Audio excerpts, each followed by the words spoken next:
Hello friends, कैसे हैं आप लोग। तो नेटवेब का कॉन कॉल सुना मैंने और उस पर हम लोग डिस्कस कर लेते हैं थोड़ा सा।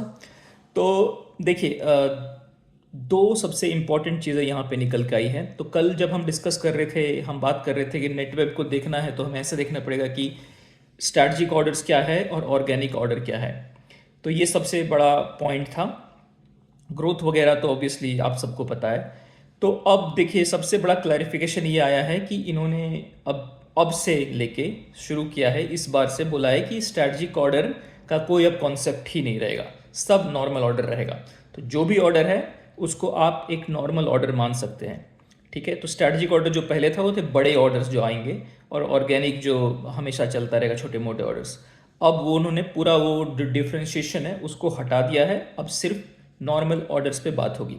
तो अब हमें कभी भी पता नहीं चलेगा कि जो ऑर्डर है उसमें क्या स्ट्रैटेजिक है क्या ऑर्गेनिक है, और ये जानने की भी ज़रूरत नहीं है। अब एक जो पाइपलाइन आएगा उसको देख के हम एस्टिमेट्स लगाएंगे। ठीक है, तो पहले सबसे पहले बात करते हैं कि तो उस हिसाब से फिर एस्टिमेट्स क्या है। तो देखिए, जानना ये ज़रूरी है कि जब लास्ट ईयर क्लोज हुआ था तो उन्होंने कुछ 2150 करोड़ के अराउंड रेवेन्यू किया था। 14 से 15% का एबिटा गाइडेंस देते हैं ये, और 10% का पैट करते हैं, तो 220 करोड़ के अराउंड का पैट किया था। अब इनका जो ऑर्डर बुक है, अभी के अभी ऑर्डर बुक जो है वो 2500 करोड़ का ऑर्डर बुक है, 2400 करोड़ का, और 800 करोड़ के अराउंड 2500 करोड़ का ऑर्डर बुक है, और 850 मतलब 3300 3400 करोड़ का इनके पास एक 800 करोड़ का L1 है, तो वो भी एक ऑर्डर ही टाइप हो गया। तो आप समझ के चलो कि ये 3400 करोड़ का ऑर्डर इनके पास है, जिसको कि इन्होंने बोला है कि जनरली वो एग्जीक्यूट करने का जो उनका टाइम होता था, पहले बोलते थे वो 8 to 12 वीक्स, अब उन्होंने बढ़ा के उसको 12 to 20 वीक्स कर दिया। मे भी शायद कुछ बड़े ऑर्डर होंगे। तो ये बेसिकली इनके पास अभी ये हाथ में है। सबसे बड़ी जो फैक्टर जो कल मैंने बताया था वो पाइपलाइन में दिखी थी, और पाइपलाइन अब 10,000 करोड़ का है, और इनका जो कन्वर्जन रेशियो है वो 60% है। तो 6,000 करोड़ वहाँ से आएगा।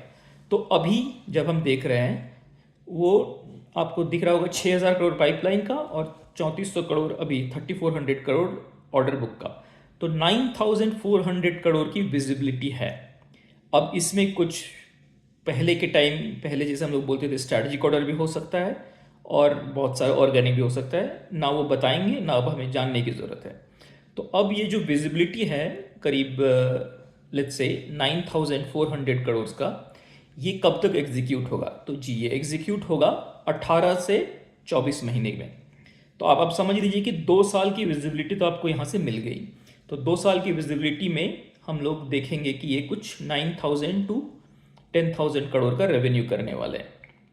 अच्छा, तो सबसे अच्छी बात क्या है कि लेट्स अज्यूम कि उसका 40% भी इस बार कर लेते हैं, तो करीब करीब 3500 से 4,000 करोड़ का वो यहाँ पे बिजनेस कर सकते हैं इस साल। उन्होंने ऐसा नहीं बोला, ये मेरा एस्टिमेशन है। तो 2100 करोड़ उन्होंने लास्ट टाइम किया था, लास्ट ईयर किया था। इस बार लेट से 4,000 करोड़ करते हैं, तो 100% का ग्रोथ आप मान सकते हो अमूमन। अच्छा, एबिट्टा मार्जिन में बेस्ट पार्ट ये है कि लास्ट टाइम वो बोलते थे कि स्ट्रैटेजिक ऑर्डर में थोड़ा कम रहेगा, पर अब ये सिंस एक ही ऑर्डर हो गया है पूरा, और ये बोल रहे हैं कि एबिट्टा मार्जिन वो 14 से 15% वो रखेंगे, और पैट 10% से थोड़ा सा ज़्यादा रख सकते हो आप।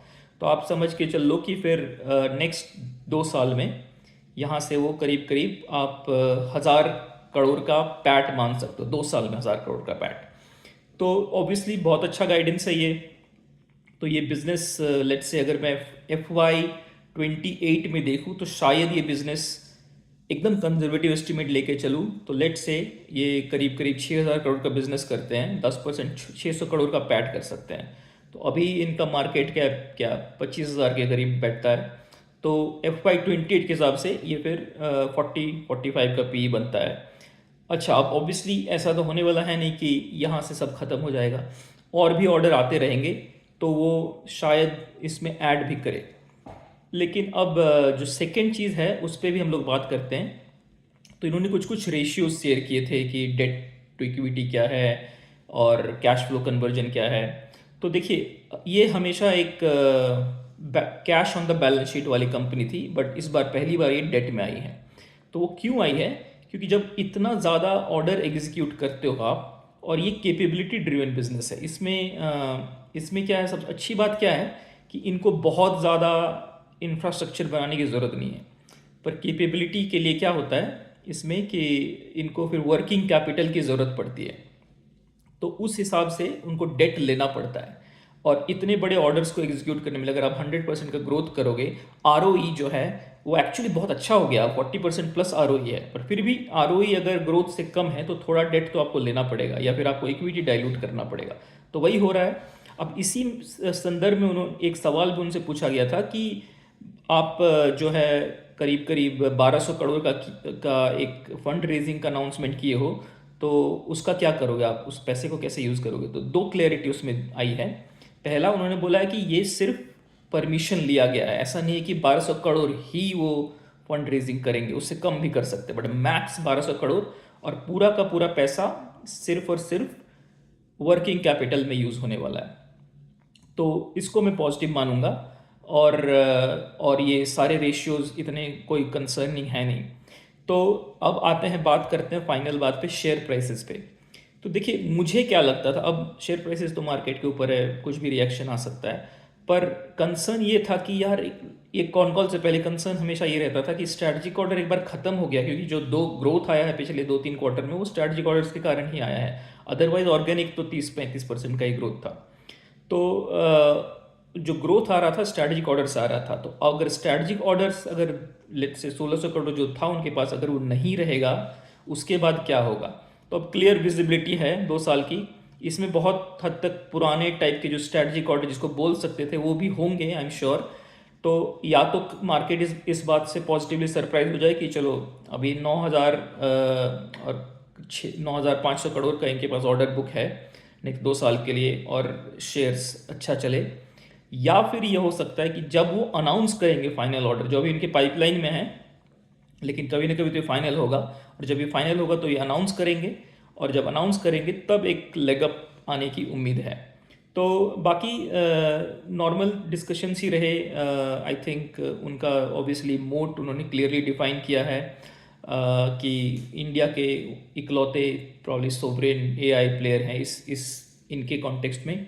और साथ ही साथ उन्होंने ये भी बोला है कि जो कंपटीशन है वो हो रहा होगा, पर ये लार्जर पार्ट ऑफ द जो एआई ऑर्डर्स है अभी भी नेटवेब को ही मिल रहा है। और साथ ही साथ उन्होंने ये भी बोला है कि ये प्राइसिंग जो है बहुत ज़्यादा नहीं रखते हैं, बहुत कॉम्पिटिटिव प्राइसिंग रखते हैं।